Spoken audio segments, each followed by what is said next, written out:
অতি গুরুত্বপূর্ণ 5টা আমলের কথা বলবো ইনশাআল্লাহ। কয়টা আমল? 5টা আমলের কথা বলবো জীবনের তরে। এই 5টা আমল সারা জীবন নিয়মিত আঁকড়ে ধরবেন, আমল করবেন। যারা নিয়ত করতেছেন হাত তোলেন।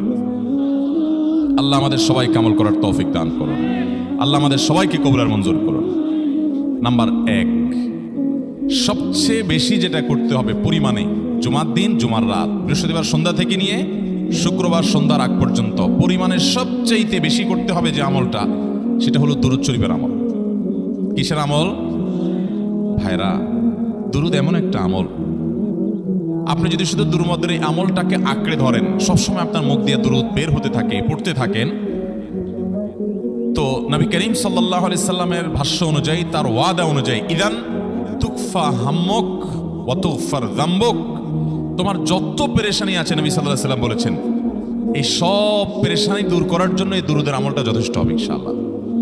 নাম্বার 2, জুমার দিন উপলক্ষে অন্য যে কোনো দিনের চাইতে জুমার দিন অর্থাৎ শুক্রবারের ফজর নামাজ পুরুষরা মসজিদে জামাতের সাথে পড়বেন, জামাতের সাথে পড়ার নিয়ত করবেন পাক্কা। কারণ অন্য যে কোনো দিনের ফজর নামাজ না, শুধুমাত্র যত নামাজ আছে, নবী করিম সাল্লাল্লাহু আলাইহি সাল্লাম বলেছেন, আফদালুস সালাওয়াতে ইনদাল্লাহ, আল্লাহর কাছে দুনিয়ার সব নামাজের মধ্যে, 5 ওয়াক্ত সাধারণ নামাজগুলোর মধ্যে সবচাইতে উত্তম নামাজ হলো সলাতুল ফজরে মাআল জামাআতে ইয়াউমাল জুমআ, জুমার দিন ফজরের নামাজ জামাতের সাথে আদায় করা হলো যত নামাজ আছে এর মধ্যে সবচেয়ে শ্রেষ্ঠ নামাজ।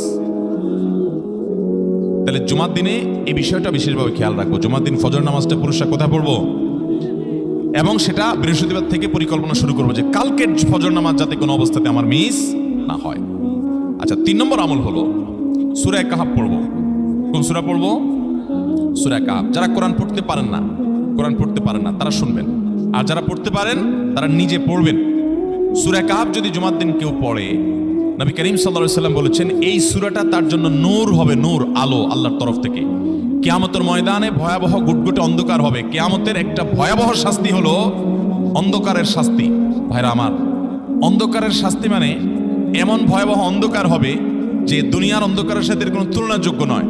সেই ভয়াবহ অন্ধকারে কিছু আমল আছে যে আমলগুলো মানুষের ওই অন্ধকারের মধ্যে আলোর কাজ দিবে। এর মধ্যে একটা হলো অজুর অঙ্গগুলো যদি কেউ ভালো করে অজু করে, সুন্দর করে ডলে ডলে যেন শুকনা না থাকে, উত্তম রূপে যদি অজু করে, কেউ পানি অপচয় না করে, পানি অল্প নয় কিন্তু ডলে বেশি, সুন্দর করে যদি কেউ অজু করে, এই অজুর অঙ্গগুলো কিয়ামতের ময়দানে উজ্জ্বল হয়ে জলজল করে জ্বলতে থাকে এবং তার জন্য আলোর কাজ দেয়। সবাই যখন অন্ধকারের আযাবের মধ্যে নিমজ্জিত থাকে, হাউতাশ করে, তখন এই ব্যক্তির এই আমলটা তার আলো ভূমিকা আসে। আর আরেকটা হলো এই সূরা কাহাফ। অন্য অনেক উলামা ইকরাম বলেছেন, এর ব্যাখ্যা হলো সূরা কাহাফ যদি কেউ এক বৃহস্পতিবারে পড়ে, পরের বৃহস্পতিবার পর্যন্ত, এক শুক্রবারে যদি পড়ে, পরের শুক্রবার আগ পর্যন্ত পুরো সপ্তাহব্যাপী তার ভিতরে নূর, ঈমানের নূর, তাকওয়ার নূর, ইলমের নূর, আমলের নূর, ভালো মানুষ হওয়ার নূর তার ভিতরে আল্লাহ তাআলা সৃষ্টি করে দিবেন।